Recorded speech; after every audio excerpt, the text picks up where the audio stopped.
Welcome back to Just You and Me. I'm Donna. And I am Adam. Donna? Adam. Donna. I feel like Adam, last time I did the intro, you got really mad at me for not being excited. Peppy? Mm-hmm. Yes. You got to be So peppy. now, Because it only goes downhill from here. I know, so let's pep it up right at the beginning. You Sorry. start high, you end Yes. real low. Yeah. Adam, I Yes. spent the weekend on a Jewish retreat with moms from my kids' school, and 97.9% of them all knew you. Okay, let's get into that. This is the craziest thing. Adam, you are the center of the Jews in the Valley. Okay, It's really weird. Okay, start at the beginning. What kind of Jewish retreat? Was it a family I can't or say a the mom? school that I go to. Oh, that's I don't want fine. to say the school that I go to, but I'm sure people would be able to figure it out if they know Yes. anyone that I go. But this is a great thing, and I've never done it before. You know, when your kids go to, it's one thing when they're really young and like elementary school, you're very involved and you go to all the birthday parties and you're at everything. But as you get older, like there's really no reason to be at the school unless they're doing a performance of some sort. Right. And you're definitely not at birthday parties. And you're not really like doing, parent and parent hangs unless you're making a point to. So I find now that my kids are in 5th and 7th, there's a few moms that I know. I also started the school after kindergarten. So like I didn't start with everyone. So I feel like I just don't know a lot of the parents that well. I have some friends that I'm close with, but most I don't really know that well. Every year they do a mom's retreat, and I've never said yes to it, but because my best friend Valerie is now at the school, she was like, let's go together. And it was the best weekend. It was only 24 hours. We started Friday and came home by Saturday afternoon. Okay. But it was local. It's at the Westlake Village Inn, which I had never been to. Okay. I mean, I'd been like in the area, but I'd never stayed. But never stayed there. It's so cute, so pretty, so quaint. Have you ever? No, never. Have you ever gone to like a bar mitzvah, a wedding, or anything? I don't think I had. I'd have to look it up, but not if it has. It hadn't been in decades, but I don't. It's remember. a great like staycation if you want to go with your wife or just your kids or whatever.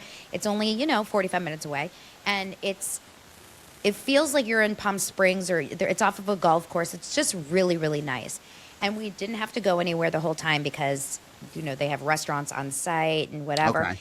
So it was just really nice. We went right after my show, like midday. We had they have a restaurant that has like a great wine tasting situation. So we had wine. And then we met up with some girlfriends, some moms at the pool. And then by the evening, we had a Shabbat dinner, like all the moms. It was probably about like 60 to 70 different moms. Wow, that's a lot. Yeah. And they're from K through 8th. So like, I didn't even know some of them, but I got to meet so many. They sat you at a table for Shabbat dinner with moms of all different grades, like on purpose. So I met really nice women. Most people were really friendly and really like open to meet. A lot of people recognized me because of my TikToks. And a lot of people were like, I only know about Blake Lively because of you. And I'm like, I'm sorry, but do you also know about Just You and Me? Sorry. But do you know about... Good plug. But anyway, we did like, and then that night oh my gosh, it's so fun. If only we lived a little closer, because this would be like a spot I would go to all the time. It's called Louis, and it's a bar, club, whatever. But when we got there, which was like a little bit before probably 9 or 10, or I don't even know, they had a live band, like an older live band. I'm thinking these people were probably in their 60s, 70s. Okay. And like the lead singer was this Asian woman, but she was like rocking out. And it was all covers. So it was like Pretty Woman and like really fun songs to just like rock out to. We had so much fun dancing, and then it turned into a full club. Like I felt like I was in Tel Aviv. It was like, one more time. Oh, jeez. And so all the moms were just dancing. Moms are doing mushrooms. Oh, God. Yep. And then there's Mahjong everywhere you look. So people were playing Mahjong at the club in the outdoor balcony. I was dying. I was so embarrassed. What is happening? Mushrooms and Mahjong. That's what I want to call the weekend. Martinis, mushrooms, and Mahjong. Wait, hold on. Jews are party. We know how to party. Yes, 100% we know how to party. But that's just, first of all, the mushroom thing it's very, I don't know how it is across the country, but it's very much an LA thing. That is for sure. They're all eating chocolate. Yeah, like the amount of mushrooms, I've never tried it because I am scared Me to too. death of psychedelics. I have tried like, it once. I can't. I'm not against it, but I am so frightened of just tripping in a weird way. And so even Me too. microdosing, I don't care. You could tell me it's a microdose. I will be scared out of my mind. I'm not going to do it. But everybody I know has done it, and they do it, or maybe not do it all the time, but they've done it. I love that, and I love that, of course, because it was a Jewish gathering with women, specifically mothers. It was Mahjong as well. Which, how does Well, that vibe Mahjong with the club? is it's become a thing. Yes. So Mahjong, I'm actually very interested, and I was thinking, like, I wonder if there's a documentary or something about this, because I find it fascinating. It was brought over by Chinese women in the early 1900s. It was brought over to America. And then somehow in the 20s, I learned this from a Mahjong like lesson that I took Yes. at my friend's house a few weeks before, it's actually taught by a mom at my school. And she told us that in the 1920s or so, Jewish women in New York City really like picked it up, and it became a very, very common thing for Jewish women to play while their kids were, at school, while their husbands were out doing their, Wall Street, whatever, advertising. Right. I'm thinking Mad Men. Mad Men. It was like a social event for the Jewish women.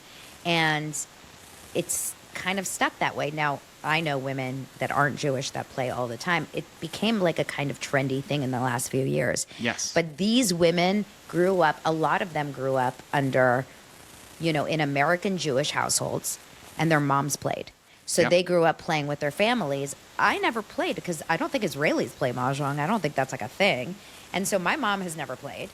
But I felt so out of it, and I felt like I wasn't getting, to socialize with some of these women because they all get together for Maj night. So I've been learning, and now I have a weekly Maj thing with some of the moms. It's pretty funny because Mahjong has always been part of my family, or not always. Did but your has mom play? So every week, Yeah. I believe it was Wednesdays. There's like, I don't know how many people you need to play a game. I don't know how many. It's 4, right? So is there a max, or can it be 4 plus, or it has to No, be but if 4? you do like 8, those usually you'll have like 2 games going at the I don't same remember time. exactly how many people, so maybe it was just 4. So it was these 4 Jewish women that are in the neighborhood in Porter Ranch, California, and they would get together every Wednesday night, and they would rotate each house. So I just remember growing up, and every so often on a Wednesday, my mom would have her friends over, and they would have and I would always come down, and because they had the greatest snacks, because I just So it was wanted at all the night? food. Yes, it was always at night. It was like my dad got relegated to like another part of the house, and I Like the couldn't man go down- cave. Like leave us Right, leave the pretty women much. alone. Pretty much, and the kids had to go either to sleep or go to their room. They were not allowed to come down there, only at the beginning to say hello and to grab eat a the snack, snacks. and then to go back up. So it's funny because it's my mom hasn't played it in years, but she had this, a good amount of time of my childhood where she would do it. So it's really funny to see now, like even my wife Lauren has started taking lessons as well. No way. A couple of the moms, or a few of the moms at Temple Beth Hillel have now been starting up Maj classes It's at the synagogue. it's totally becoming a trend again. It is. And I love it. This is the kind of stuff that needs to be part of our community again, right? Here's why it's great. Go for it. Well, sorry, I cut you off. No, but what go, were you go, saying? go. No, you're I the was just woman, saying- and you're doing it. I have no one to do it. I don't play it, so. Yeah, but look, like men have a little bit of a hobby that they can share together a lot of times when it comes to like sports, for example. Like men like to, get together and watch a game. And women usually don't get together to watch a reality show or a TV show. Like Right. it used to be that way when it was only one time a week and it was like appointment TV, like Beverly Hills 90210. But now as moms, and let's be real, moms more than men, more than dads, I should say. And I think this is across religions, like this is not just Jews, tend to be more, I'm just going to stay home with my kids. Like the husbands will go out and they'll go and watch their game, or they'll go play a little pickup game, a pickleball or whatever. But I think that it's hard. I find it hard to leave my house during the week in the evenings. I'm tired. Right. It's not that I'm like forced to stay home or anything, but I'm tired. I feel like there's so much to do. I feel like getting my kids to do their homework and shower on time and then keep the house clean and make sure that the laundry is done. And I have work to do. Like, I feel like it just sits heavily. So for me to just take a night off in the middle of the week to socialize is very weird. It's like Yeah. a strange thing. But then you get together and it's not just some BS like dinner and gossip about life or whatever. You're actually, you're using your brain, but you're still talking the whole time. You're snacking, you're talking, you're laughing, but you're playing a game. It's so fun. And I love the fact that, like, even though, like you said, there's people of all walks of life, and this is a Chinese game that people are playing it, but I've always like associated it because of my upbringing with Jewish mothers, and the fact that like you guys were playing it at a Jewish retreat. My wife has been learning how to play it through our synagogue.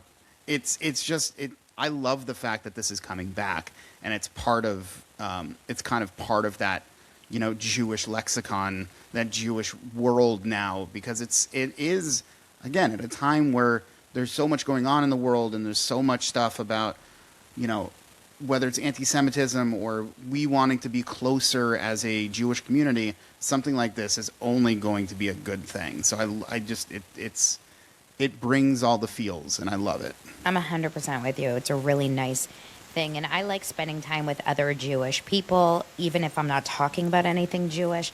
It doesn't mean that I have so many friends that aren't Jewish. But there is something very comfortable just about, especially being with someone that, in my case, sends their kids to a Jewish school. Like, you just connect, It's not just like, oh, I'm Jewish, but I don't know anything about it, or I don't care about it, or whatever. It's like, we're all kind of on the same page. Yes. And maybe we're not politically. Like, it's not like we're sitting there and talking about, all of our feelings about Zionism or something the whole time. But, like, we just get it. We're all married to the same kind of guy. Like, I don't know. It's, But it was really fun. It was a great retreat. And then while I'm sitting there having wine at the pool with a couple girls, somehow your name comes up and everyone's like, oh my God, I know Adam. I know Adam. I know Adam Newman. I know Adam Newman. How did my name come up? Like, oh, when this happened? Maybe someone said, like, your podcast or something. I don't know. Okay. You are truly like, and if it wasn't about you, it was someone else that we went to Israel with when we were 16 who knew someone. Like, so many people are like, I went to high school with da-da-da, and I went to, I went to Cleveland, I went to Montclair, I went to, I can't think of Harvard Westlake with this part. Like, there's so many connections. Yes. Everyone knows everyone. Yeah, and I think, well, growing up for me, so many of my extracurricular activities outside of school were Jewish related, right? Mm-hmm. My school that I went to there were so many Jews at my school anyway, and it was a small population of kids. So the school was small, but there were still a lot of Jews there. I went to Hebrew school. I did sleepaway camp. That was a Jewish sleepaway camp. I did random, like, these other, like, Jewish cultural weekends at, like, Camp Ramah. And, when you do all of these things and everything is so... and I was in a Jewish youth group, BBYO, for a lot of my middle school and into a little bit of my high school. So when you do all these things, yeah, you know all these people. And... then there's Israel, of course, and going there, you're connected to more people. So it's so funny. It is still funny because I used to get a lot of that, Donna, like when people would say, oh, I met this person who knew you, I met this person. I got that a lot when we were younger, like in our 20s. So when I hear it now, when I'm in my 40s, it brings a smile to my face because it's like, yeah, nothing has really changed. We're all still kind of that same, like, not stuck in the valley, but like have that, kind of suburb Jewish lifestyle where we still know the same people. And it has that Jewish connection. So that's funny. Yeah, it was really fun. But yeah, it was a very welcomed getaway, and I don't do it enough. I really don't. I can't remember the last time that I left for the night, other than like a work thing, Right. So it was really fun to just let loose, have fun, and then come back and guess what? Nothing happened bad in my house. Like, the house didn't burn down. The dishes were done. Lance cleaned up the kitchen before I even walked through the door. I was like shocked. That's awesome. I think he wanted to, have a nice Saturday night with me. I'm sure that's he my wanted guess. to impress you. Sure. Or just wanted to be like, see, aren't I great? Well, I'm glad you had a good weekend. Meanwhile, my daughter broke her wrist, so I had to deal with that all Dude, weekend. you guys, you and are you okay over there? Yeah, we're fine. We're fine. And What listen, happened? Roller it was skating? it was roller skating at this terrible, terrible, terrible roller skating rink. Not the one in Glendale. Yes. Oh yes. Oh Roller, yes. Moonlight Rollerway? Yes. It's is the only one in LA, and I loved yeah, it. What do you mean no, terrible? I'm burning that place down. What did they do wrong to you, So, other than here's your the daughter thing. falling? Well, that's the biggest, obviously. But First what'd of they all, do? it's a fire hazard to begin with. There are way too many people in this place. I don't know fire codes, but I know this fire code. That there's way too many fucking people in there. I'm telling you right Wait, now. There's I way didn't. too I many didn't feel people. that way, but maybe you went at like a very busy time. It's like they couldn't stop letting people in. It was like a clown car full of 10-year-olds that were stuffed in there. It was Wow. unbelievable. And what ended up happening was it was her first time roller skating. And the party had like they said there was going to be a teacher with the kids for the first hour of the party. Well, the teacher really didn't do much when she fell. They're like, oh, you can pretty much just rub it off or like just, shake it off. And that was it. And then she was done. And she, I got a call from the dad of the birthday party saying that my child is hurt. She wants you to come. So I didn't think it was going to be, a broken bone, Wait. but it was. You dropped your kid off? So I ended up dropping my kid off. But I was around the corner, like at a coffee shop, just hanging out until the end of the party. So I was close by. But then I ended up coming by and picking her up when it was done and had to go to urgent care. Got some x-rays. They said it was broken. And then on Monday, I brought her to get a cast. So it's part of being a parent. But yes, I'm never going to this place ever again. I'm never allowing I had so my much children fun there. there. I like literally, and I'm not. There's no hyperbole in this. And I believe you had a good time. I've never heard of one person saying they had a good time. I've mentioned this to everybody, all the other parents that go to the school, and they've said every time we've sent somebody there for a party, like a kid for a party, someone gets injured. Well, that Someone. I'm not surprised by. But like goes to urgent care. And But then I'm the not people- surprised by but they're that saying because the it's people- dangerous. But and it's like there's too many people, and I think the staff is very much overwhelmed. And Well, I will agree angry. that it is very crowded. Yes. I will agree that, like, on the rink. And Yes. I will agree that there's a lot of people on that rink that have no business being on the rink, meaning, A, they don't know how to skate at all, so they're just flailing all over the place. There's a lot of kids, like, I had to be very aware constantly because there'll be kids that just, like, will be kind of in the middle of the rink going around and then out of nowhere just decide to cut to the right. Yeah. So you're like constantly trying to protect yourself from like someone cutting you off, these young little crazy kids. And then I think that's like the biggest thing is when you're ice skating, I think A, it's bigger, and Yes. B, I think everyone's kind of like more in their own path and like kind of going a little slower, and there's like a little bit more room. It's there's not that much to do. Like you're going, and some people are going really fast, and yeah, it's a hard landing. Yeah. So that sucks for her. Yeah, but she's doing fine. It's the writing and doing her. She's an artist. She does a lot of drawing and painting, so she can't really do that. It's not feasible with her the way the cast is formed. So it's just gonna suck for 4.5 weeks, but she'll be fine. It will go by fast, but yeah, that's annoying. So anyway, that was my weekend. It was that was the event that happened. So. Well, another big thing happened for the Jews in the world, and that is Kanye West. Oh, Kanye. Good old Kanye. I don't know if you saw my clip about, I don't know did. where I posted it. I commented on it, but why don't you run through what happened and then Was give it your on TikTok opinion? that I posted it? Because I didn't post it on Instagram. Yes, it was on TikTok. Yeah. Yes.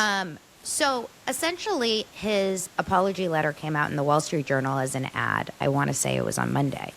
And it was very, very long, well written, and very descriptive, basically, of his mental state, etc. And the long of the short of the long of it was that he says that he got into a debilitating car crash, which then led to bipolar disorder, which, by the way, I didn't think was possible, but actually a traumatic brain injury can lead to that. Mm-hmm. And he said that years ago he kind of started to get into these manic episodes. He said when you're manic, and this I actually know about bipolar, like it's not a lie or fake, but when you're manic, you definitely get into kind of like periods of time, and this is mostly when you're unmedicated or not medicated correctly, but you become, one of the biggest symptoms of it is that you become convinced that whatever you're doing is right and whatever anyone else is saying about you is wrong. So like if they're saying you're acting crazy, you actually like physically or mentally in your mind actually believe that they're not telling the truth, like that you're right. And you could be saying all kinds of crazy things, but you truly believe you're smarter than everyone, more knowledgeable, whatever. So he said that in that time, he hurt a lot of people that he loved, including his close friends, family, coworkers. But then he did an entire part of it towards Jews. And he said, I apologize. Basically, I'm paraphrasing, but for, the music, the swastika, what I said, I hurt a lot of people. I am not anti-Semitic. I love Jews. And I'm so sorry. And he said that a few times. And then he talked also about how he hurt his black community and that he's really in a better place now. He's over his manic, episode. He's medicated and he's in therapy, etc. And that's it. And my first reaction, and then I want to know your first reaction. My first reaction, without hearing any of the other Jews that were talking about it, because I record my show in the morning, it became a much more popular thing towards the end of the day.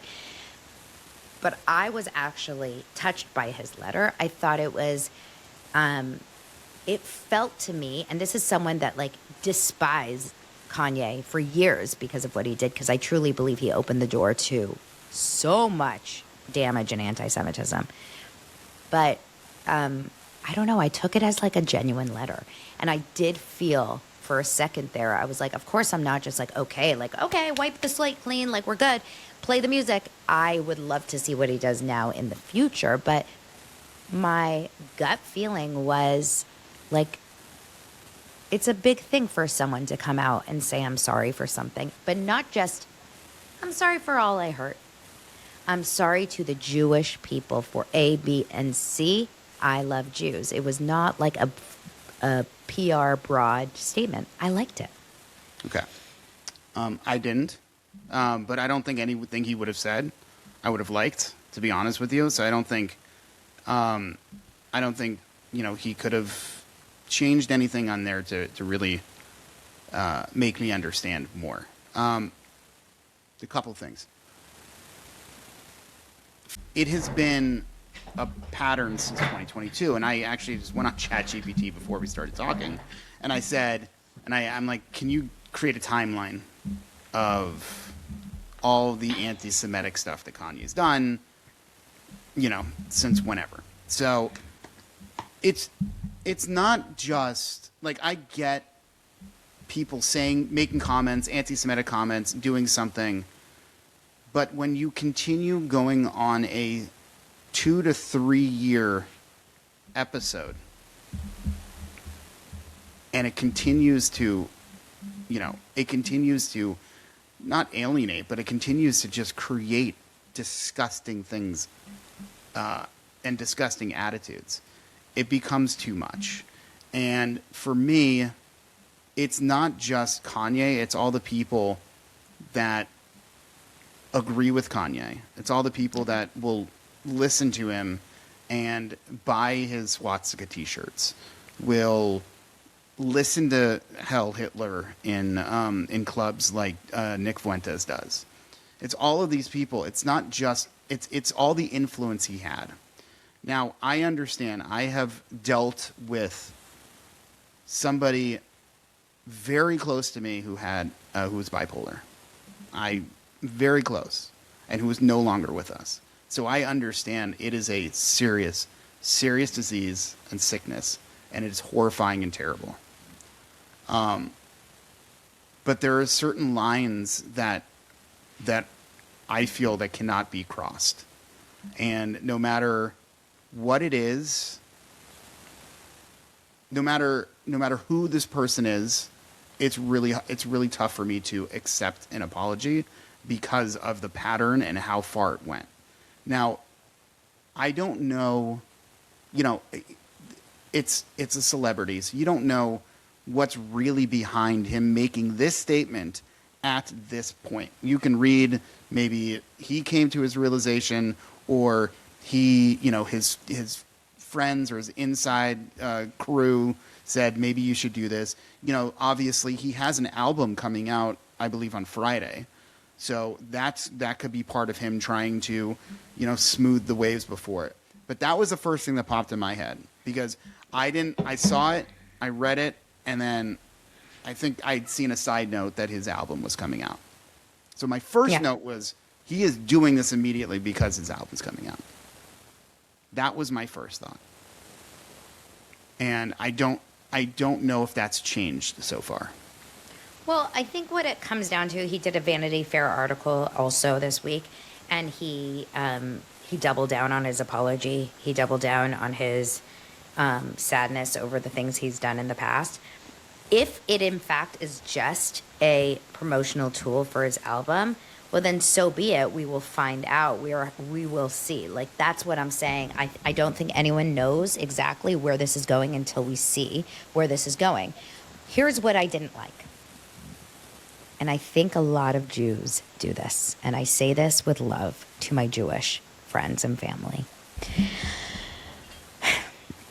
How do I say this in a nice way? Oh, God. It's like it's never enough.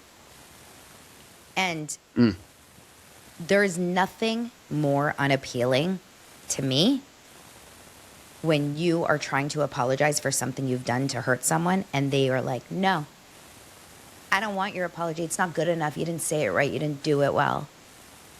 It makes the person who is apologizing want to say, well, then F you. And to me, the best thing we can do as human beings, and I think Judaism is actually very pro atoning for your sins. Yes, 100%. And asking for forgiveness. And when I look at Kanye, I look at him as a effed up, injured, mentally ill person who has really, really messed up, short of physically injuring someone. But he's done so much to our community. What else can he do right now except come clean, take accountability, and apologize for it? The rest is still unwritten. We don't know where he's going with it. But if people immediately are like, no, don't even say it, I don't want to hear it, that's not going to make Kanye say, let me do more for you. Mm-hmm. That's going to make Kanye say, well, then you guys are ridiculous. Like, nothing's good enough. I can't do this. I can't do that. I can't do this. Not Kanye, but just anyone. And so I am looking at like a positive, I just want to see it from a little bit more of a positive side, which is like, this is what we need more of. I would love to get see a letter like that from Candace Owens. I would love to see a letter like that from Tucker Carlson or Nick Fuentes or, any of the people on the woke left, that have been attacking basically Israel and Jews for the last few. I would love that. I actually would. I wouldn't immediately say, no, not good enough. I would say, like, thank you. And now maybe this is going to set a trend of more people coming forward and saying, I'm sorry for my actions. How would you ever classify an apology letter as no? I don't know. I'm not that person. No, and it's because you have such a big heart, Donna. No, I don't. Oh, you're an ice queen then? No, I really don't. I'm actually like really tough on people and I hold grudges. But I know how hard it is to apologize.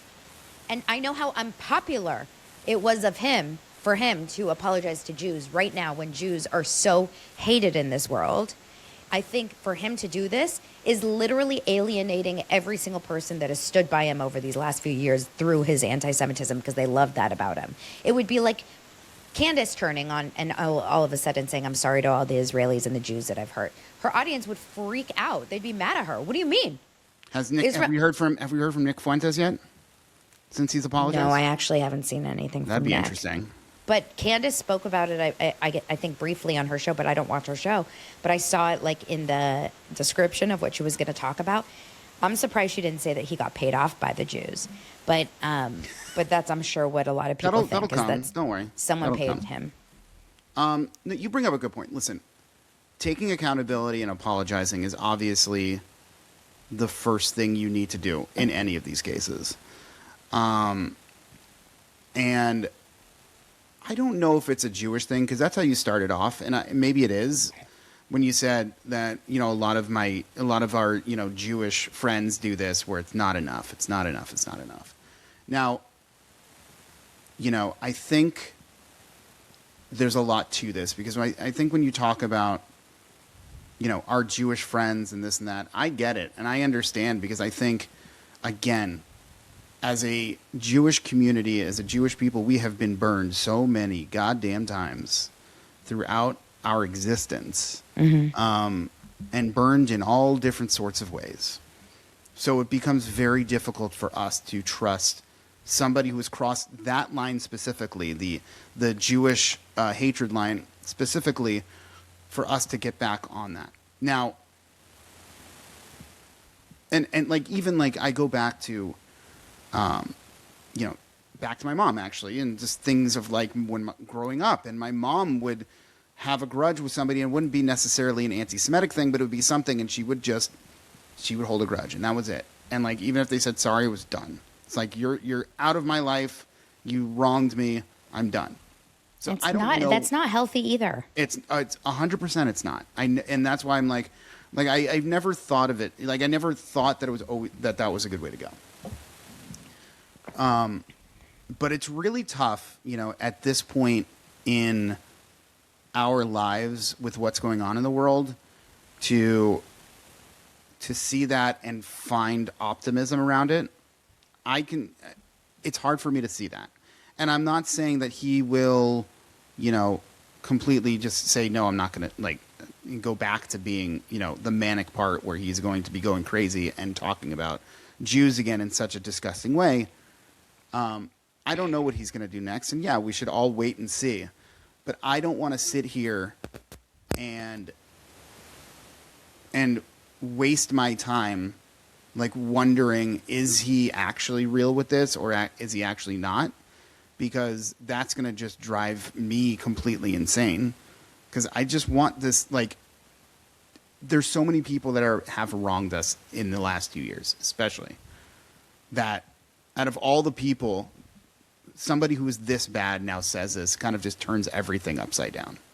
I just don't know how authentic he is when it comes to this. And we'll see. That's the thing, is like, no one knows.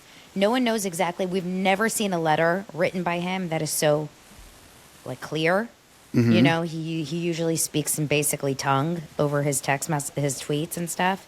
So, like, it was a very well written message. Do I think he wrote it? I don't know, but he approved it. And that's all we can do, is like wait and see what happens. That's really all we can do, and hope for the best. I mean, just sitting in anger towards Kanye for the rest of your life is not going to be healthy either. But here's the thing, is that, like, well, actually, this brings up a good point. I'm going to get to this in a second. I'm not going to be angry with people who don't forgive him. Like, if I'm a person who used to be a fan, if I'm Jewish, I am Jewish, and I'm a person who used to be I used to be a fan of him. But if somebody says to me, yeah, I'm not going to forgive him for whatever, you know, because he wrote this letter, I can't be mad at that person for still never forgiving this guy. Yes, you can have your own opinion on if you want to forgive him. If you want to forgive him, I'm not saying you are, Donna. I'm just saying, if you want to forgive him and give him a chance, awesome, more power to you. I'm not going to say that's dumb or it's not dumb, because it's neither. It's your opinion. But that's how it should always be, by the way. Of course, Don, of course that's how it should be, but that doesn't mean that's how it is, right? People don't think that way. People think in black and white. So you're either wrong or you're right. And it's rarely wrong or right. It is wrong or right a lot of times, but it's not, it's rare, I can't speak.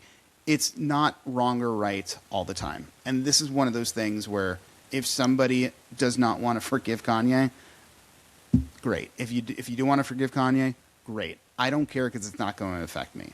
I'll just wait Exactly. to see how I feel about the subject. And Exactly. at this point, I'm extremely wary of anything that this man does, because looking at this list from 2022 in October, where he started with his DEFCON 3, because he's an idiot, and then going all the way down to what he did as of, last year, it's a lot of shit that he did. It is a fucking cycle of 3 years of ridiculousness and stuff that it goes well beyond certain like, even it goes well beyond what, like, let's say Mel Gibson said, right? It is, and I've never forgive Mel Gibson, so why am I going to forgive this guy? Okay. So we'll see. Yeah. No, you're totally, that's fine. I'm speaking for myself. I will say that, I've also never been one to go through for the popular opinion, and I always tend to kind of go against the grain in my thinking, and I don't do this on purpose. I just feel like I'm always like a little bit off of what the popular opinion is a lot when it comes to these things. It kind of fell on a week for me that, like, I've been feeling very frustrated with the online community also, and the policing that people have been just kind of enforcing on everyone's social media activity. And it reminds me of, like, the Kanye thing, for example. Like, I said my feelings on Kanye, and I got hate from so many fellow Jews that really, like, jumped in my DMs. They're like, "You're so stupid. How You're could you saying be you so said stupid?" in the last couple of days, you said that. Yeah, you said Well, something. since I said yes. that on my show, and, like, that's the thing. You're saying you shouldn't judge anyone that doesn't feel exactly like you. But this is the world we live in, Yep. where people feel so just entitled to go into someone else's DMs or in their comment section or on their podcast reviews, YouTube, whatever, and, like, call them out as being horrible people because they didn't post exactly what you wanted them to post, say exactly what you wanted them to say, and do exactly what is supposed to be done. And, like, what's happening this week with this, like, horrible incident that happened over the weekend with ICE, I'm seeing a lot of this kind of feeling online, which is making me almost, like, allergic to anyone that does post about it, because you can tell that a lot of people are just posting because they're scared to get canceled. Right. And it people bothers who would not be posting about that type of content are now yes, posting like makeup about it. artists that have never Right. talked one time about anything political or Right. anything like world news, are all of a sudden not just posting in their stories, they're, like, doing full videos about, whatever. And I'm thinking to myself, this is very much reminiscent of the black square on Instagram in 2020, where literally, if you didn't put a black square on Instagram, you were canceled, like 100%, if you're a public figure. B, it bothers me simply because I don't understand why it's anyone's business. Like, and the reason why I bring this up here is because I see this a lot from the Jews too, is this feeling of, why aren't you posting about this? You're horrible because you didn't post about this. You posted about this, but why aren't you posting about this? You didn't post about this. You should have posted about this. You said you cared about this. Why aren't you caring about this? Why aren't you doing this? Why aren't you doing this? Why aren't you doing this? And now, being on the other side of that, I'm like, that is a bad thing. Yeah. Like, I never, ever, ever will be a person anymore that will be posting publicly. I can think it. I can talk to you about it or my friends about it. But I will never be publicly shaming someone for not posting about a world issue that they may actually just not feel called to talk about. Right. And I think that's actually okay now in this day and age. It should There's be. too much going on. What are we going to post about everything all the time, all the time, all the time? Plus, like, it's the same thing about going to concerts. You're going to these, you're watching these artists in concert, or you're escaping through social media to hear about Blake Lively. The last thing you want to hear is stuff about ICE and about, people getting killed in Minneapolis. Yes, It doesn't relate. It's important to understand these things. It's important to know what's going on in the world. But why do I have to go, and if I want to, understand what's happening with the new Christopher Nolan movie that's coming out this summer. Like, I need Christopher Nolan or one of these comic book pop culture geeks to start talking about ICE. Like, that's an immediate turnoff. I don't want to hear that. I am here to escape and to see something different. It is the same thing when I go to a concert. I don't want to hear about your political beliefs. I understand that if you are a political artist already and your music is fueled by politics and you've already been talking about, you know, some politics here and there, fine, I will let it pass. It's like you go to those concerts knowing that that's what you're getting. Right, exactly. And you know that you're going to get that in a lot of But these like, can you imagine you're going to a Hillary Duff concert right now because she's doing this like little tour, and all of a sudden she goes off on a diatribe about ICE? Like, you're like, can't we just sing So Yesterday? Right, and like you don't want to deal with that. It's a form of escapism, and the lines are so blurred right now. Yeah, because because people are being told that if you're not posting, and not just posting the way I want you to post. Of course. If you're not posting that, then you actually are a bad person. You're a bad person who doesn't care. It doesn't mean that, you can be watching things on your own, donating to things on your own, being very invested in causes on your own, but they are policing what you're posting. You have to post about it, or else you're out of here. And this is what happened too with the Free Palestine movement as well. Thank you. The same shit where it was, if you were not talking about Palestine, you are part of the problem. You are not Elise for the cause. Myers. Yeah, Elise Myers is a perfect example of that. She was maybe I talked about it on the show before, but she was just kind of like a funny storyteller on TikTok. She would talk about personal stories and like embarrassing things and sing here and there. And when this whole Free Palestine thing became so big with the watermelons and everything, and like in the height of it in social media, beginning of 24 probably, she literally deleted her TikTok account. She had over 5 million followers, and she stayed on YouTube and Instagram because she noticed it was just really bullying like behavior on TikTok. But why do I want some random Midwest girl who is a stay-at-home mom or whatever and sings like and tells funny stories on TikTok? Why do I care about if she cares about Palestine or Israel or ICE or whatever? I don't care. If that's so important to you and you literally will only follow people who say exactly what you want them to say, well, maybe that's a you problem. Like, I'm not joking. What is this? I don't know. It's extremely frustrating. I mean, I don't have to deal with this podcast, obviously, because we talk about what we want to talk about. I said before I don't want to talk about ICE because you know what? You're not coming to this podcast to hear about it. You're coming to this podcast to hear about something completely other specifically. If we mention it in any course, in any relation, it's going to somehow tie back to Judaism. But honestly, I don't want to sit here and talk about, and I'm not saying, I know why you brought this up. I'm saying I don't want to sit here and get into who did it, who's wrong, who's right.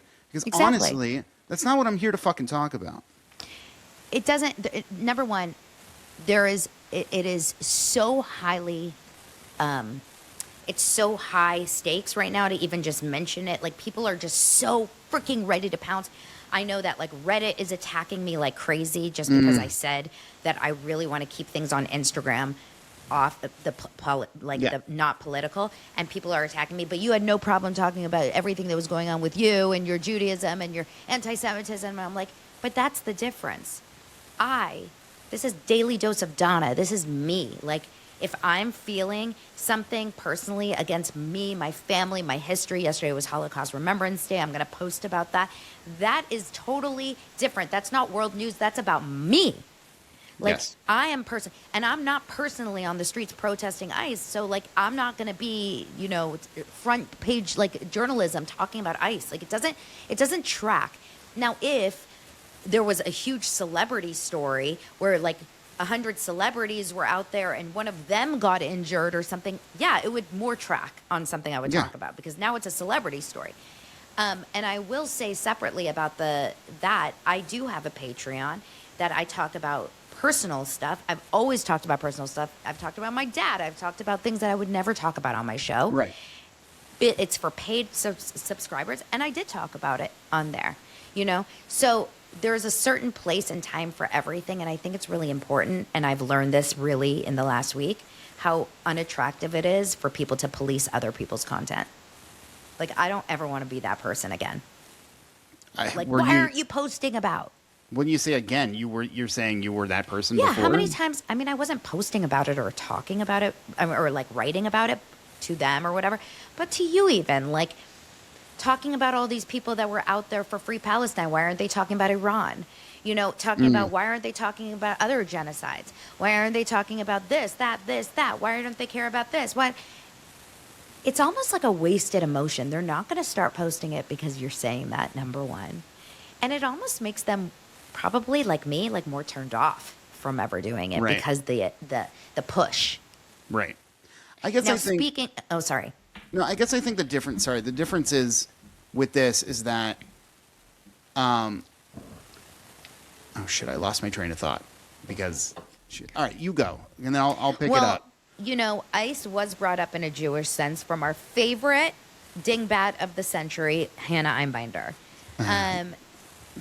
I'm going to actually play. This is an easy way to do this. I'm going to play you. There's a great girl to follow on Instagram. Her name is Bellamy Bellucci. Yeah, she's your daughter. I know. You didn't know she had an Instagram account talking about Israel? And she was she's so verbose. She's totally, and I don't know, she broke her arm, but she's talking about Israel. So she is, let me share. This is Bellamy. And she posted about Hannah.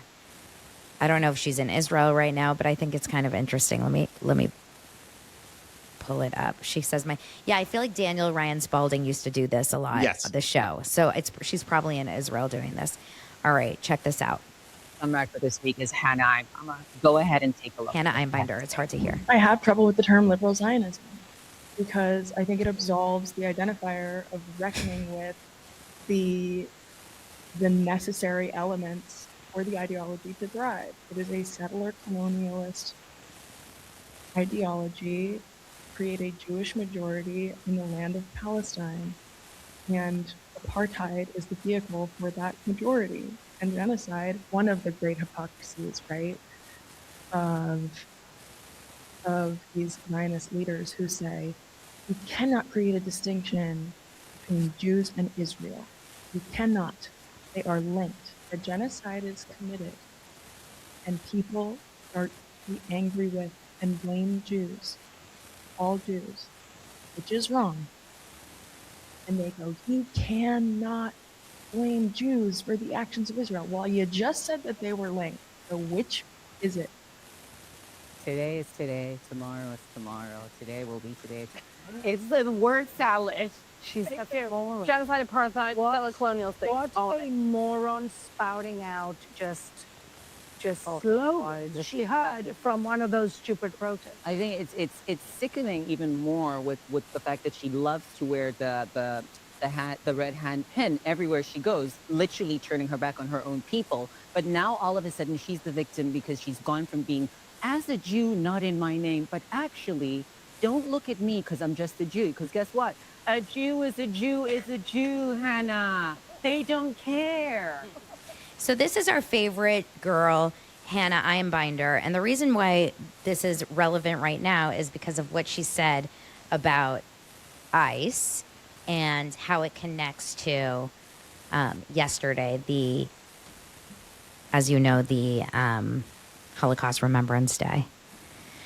So she wrote, oh God, don't tell me it's not here anymore. Did she delete it? I'll find it in just a second. Hold on. First of all, as you're looking for that, what kind of hat was she wearing? Like, was she wearing? She's wearing army camouflage hat. Like, is she trying to look like IDF? Is this like stolen valor, where she's trying to look like some kind of military asset that is helping her cause? It's pretty ridiculous for someone who speaks like that and is wearing a hat like that. It's crazy. Okay, you want to hear what she wrote on her stories? Today is Holocaust Remembrance Day. I've been trying to put my finger on why I have such a deep-seated resentment towards people who haven't used their platform to speak up against ICE. These are all of these people that just, they're more upset about the people who aren't speaking than they are about the problem. You know, So the you know second that, sentence, Adam. the second sentence Yeah, in her I have such Holocaust a deep-seated remembrance, resentment towards her people. second sentence in her Holocaust remembrance post Mm-hmm. has to do with something that is not connected to the Holocaust and is Yeah. connected to her virtue signaling. Continue. I think it's because, as a Jewish American in the diaspora, my entire life has been in the shadow of the Holocaust. I was given an in-depth education of exactly how a thing like that happens. From as early as I could remember, I learned about the ways in which complicity ushered in fascism. The great Naomi Schulman quote comes to mind. Nice people made the best Nazis. My mom grew up next to them. They got along, refused to make waves, looked the other way when things got ugly, and focused on happier things than politics. They were lovely people who turned their heads as their neighbors were dragged away. You know who weren't nice people? Resistors. I'm watching the beginning of what took place in Germany before the Holocaust here in America. And I take it incredibly personally when I see people with massive platforms refrain from using their voice to organize and rally their followers to try and stop it. When they don't speak for immigrants, I also feel like they likely not spoken out for my people either. The truth is there is no such thing as other people. Americans have been propagandized our whole lives into the cult of individualism. What we need more than ever is to unite as a collective, to place the group above the self. I don't know what it's like to have grown up without the horrors my ancestors endured looming over me. It's because of those horrors I always told myself if I ever saw this happen to anyone else, I would not be polite. I would do what I wish more did for us. For those who stay silent, unfortunately, I believe you are about to find out what the rest of us have always understood. Abolition is the bare minimum. Speak now. If you don't know where to start, I will gladly help you. Thanks for the shout out for Holocaust Remembrance Day. Yeah, she really It's didn't. actually just a virtue signal how she's better than everyone else.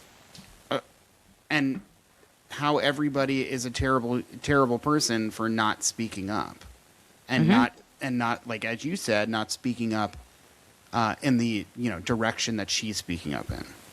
Yeah. And of course on Reddit, like that's how I found it. I just Googled it. Oh, okay. And I find it on Reddit under like a pop culture. Yeah. Because this is so pop culture related. And everyone's like, she's such a real one. I know. Like she knows better than she is the perfect Jew. This is a real quick side note with Reddit. Like, we've talked about this before, but even remember last week when we were talking about this Jewish NBA player and what he had said about how he doesn't want to talk about what's going on because it's not his platform. He got reamed in the NBA subreddit. Wow, why? For not speaking up against the atrocities of the Israeli government. Like, because it's the same thing. It's one way and that's it. No one can have a different thought. And if you have the same thought, you need to say it everywhere. It's really gross. Now this is like somewhat fascist to force people to say what you want them to say. Of course, you're trying to force somebody into doing something they do not feel comfortable doing. Yeah. And even if they feel comfortable doing it, they choose not to. They choose not to. I spoke out and I regret it. I do regret it, but I spoke live in the moment when Charlie Kirk was assassinated. Right. And I posted just like a verbiage thing on my Instagram account because I was so like, whoa, it happened while I was live on my show and my entire audience was freaking out over it too. So in my mind, without seeing anything, and remember, I didn't know a lot about Charlie Kirk at all, except for the fact that he supported Jews and was against anti-Semitism. Those are the only clips I really ever saw of him. Right. So I was so thrown by that. I got scared because I felt like, oh my God, he's pro-Jew. That's probably why it happened. Like, when I posted about it, it was because I had just watched this live assassination play out at a college campus while he was just speaking, right? So it was very overwhelming. Biggest mistake I ever made. Biggest mistake. And I mean that because what happened from that was such a fallout with my audience. Like, right. I lost thousands of people. I was told I was disgusting, horrendous, this, that. I was compared to, like, well, why don't you post about this? Why didn't you post about Yeah. her? Why didn't you post about this school shooting? Her, blah, blah, blah. You cannot make people happy when you start going into these waters. No. So if you're a political, like here on Just You and Me, I'm willing to talk about this kind of Right, stuff because this that's is the what we talk about. But on Daily Dose of Donna, I abstain from that on my podcast, on my Instagram. It's a business. I'm not fucking up my business just to make 50% of the people happy with me and then 50% of the people mad at me. No matter what I say, Right. No matter it's what. pointless. No matter what, we live in a capitalist society, Mm-hmm. and anybody who makes a comment in one direction, in one specific direction, is going to lose a certain amount of people following, listening, buying from any of that. It's just the way it is. Now, if you as a business person says, you know what? Here's a thought. I don't want to mention it. You know why I don't want to mention it? I don't want to lose sales. I don't want people to do this. That is not a bad thing. And I know a lot of people, especially on the woke left, talk about how much they don't like capitalism. Well, I hate to fucking tell you, you live in a capitalist country. And I know you hate this country, but you're here. So these are the rules. We've all agreed to live here by those rules. And if you, as a business person, do not want to do something, as long as you're not breaking the law and laundering money and doing other weird shit, you are allowed to do it. And if that means not saying something because you don't want to say it, that is your prerogative. Yeah, and I'll get hate regardless if I do it or if I don't, if I do it this way, if I do it up, down, left, right, this long, this short. So it's like, I'm not mudding in those waters. I can have these conversations with my friends. I can have these conversations privately, and I do. And I'm talking about this stuff constantly. I'm reading about this constantly. It's not like it's not on my mind, like out of sight, out of mind. But it's just not going on my Instagram stories, sandwiched between, an Ashton Kutcher story and a Hillary Duff story. Like, that almost is more stupid looking. Yeah, it's called... That does not match your brand. How is that? If any brand did that, it would be absurd. You have and brands do that and then lose so Yes. much money. Because Every time a brand gets into politics, it is like a death sentence for them. unless they were already a political brand to begin with. Like if they were founded on that, fine. But if you are listen, I've worked in marketing for the last 20 years. I understand that there is a brand guideline, brand look, brand feel that you need to abide by if you want your company to continue and you want your company to see your brand as a certain way. It is a specific way of doing things. Now, if you deviate from that and start doing something completely different, that's going to cause some kind of chaos and you're going to lose people. Now, if you do something that not only does that, plus angers a certain group of people, it becomes even worse. And politics and society and all that other stuff is always a key way of making shit go down in a bad way for your company or brand. So it's not bad for people to go against that and not want to do that. You keep your brand the way you want to keep your brand because that's how the people should view your brand. Exactly. And if you want to know about how I feel personally, then join Patreon and then you will learn all about my personal life. But no, that's what I tell people. Like, I know. People aren't tuning in for Blake Lively's sexual harassment and Donna's ice feelings. It's like, what? That being said, I do think that as we wrap up here, I think when it comes to, everything that we've experienced as Jews and being, in the pro-Israel movement in the last 2.5, almost 3 years in a few months. Well, it's 2.5, not even. I think as Jews, we've really felt so abandoned by like the major amounts of, the huge amounts of celebrities and stuff that really didn't speak up for us, even Jewish people. And I'm not going to really necessarily be upset about that so much anymore after seeing like this last kind of wave of this. But also B, it just makes you really think, there's so many tragedies in this world. There's so many awful things that are happening in this world. Yes, what we saw with ICE was awful. To see that on camera, it's not something I personally, I can't say anyone, it's not something I personally was for. I thought it was very, very bad. That being said, I do believe that we have to protect our peace and only really hone in on tragedies and really struggles that we have like a calling to, or else your brain will explode in sadness, devastation, anger. Like, in some of these people that are making it their life mission to be so attuned to every bad thing that's happening, they're becoming very, very unhappy people. Yep. And I see a lot of that kind of like just anger. Like Andy Cohen, he's like a super, super, super anti-Trump guy. And he used to write on Threads every morning, like, good morning, good morning, good morning. Like that was his normal thing. And this week, or today, his post was like, I am already, it's already a bad day and it just started. Like, this is the energy that we're getting from a lot of these people that are so attuned to every bad thing. Because it's around us everywhere we look. I mean, we can't escape these like horror stories. I know. Well, let's try to be anyway a light. Let's try to be a light in everybody's lives. Should I be a light with my Meghan Markle candle that was gifted to me and it doesn't have a wick in it? Did you hear about that? No. Let's save that for another time. I don't. Okay. The wickless. What? Oh, jeez. What? Okay. Everyone have a great rest of your week. Adam, we'll see you next week. You guys, thank you for subscribing, following, and leaving a 5-star rating wherever you listen to your podcasts. Thank you, everyone. Have a great week. Bye.